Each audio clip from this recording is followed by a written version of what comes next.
কি ভাবছো? তুমি আমাকে ভুলে গেছো? না, ভুলে যাওয়া এত সহজ না। আজ হয়তো খুব ব্যস্ত তুমি, নতুন মানুষ, নতুন গল্প নিয়ে ভালোই আছো।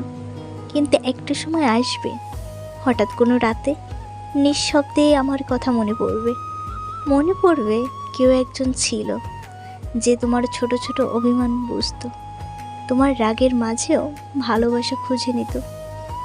তুমি তাকে দূরে ঠেলে দিলেও সে বারবার তোমার কাছে ফিরে আসতো। এক যুগ পরে হলেও তোমার তার কথা মনে পড়বে। যখন দেখবে ভালোবাসার ভিড়ে সবাই আপন হয় না, তখন হয়তো বুঝবে যে মানুষটা সত্যি তোমাকে ভালোবেসেছিল সে আর কারো মতো ছিল না। কোনো বৃষ্টির রাতে কিংবা একলা ছাদের কোণে দাঁড়িয়ে হঠাৎ পুরনো স্মৃতিগুলো এসে তোমাকে চুপ করিয়ে দেবে।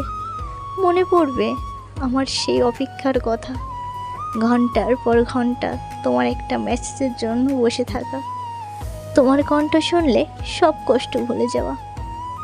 তুমি হয়তো তখন হাসবে না, চুপচাপ দীর্ঘশ্বাস ফেলবে আর মনে মনে বলবে, মানুষটা সত্যিই আমাকে অনেক ভালোবাসতো।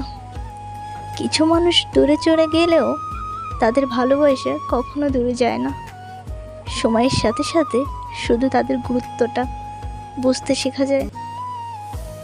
আজ তুমি হয়তো আমাকে ছাড়া ভালোই আছো, কিন্তু বিশ্বাস করো, একদিন ঠিকই আমার কথা মনে পড়বে। হয়তো খুব দেরি হবে, তবুও মনে পড়বে কেউ একজন ছিল তোমার। আমার কথাগুলো যদি ভালো লেগে থাকে অবশ্যই আমার চ্যানেলটাকে সাবস্ক্রাইব করবেন। ধন্যবাদ সবাইকে।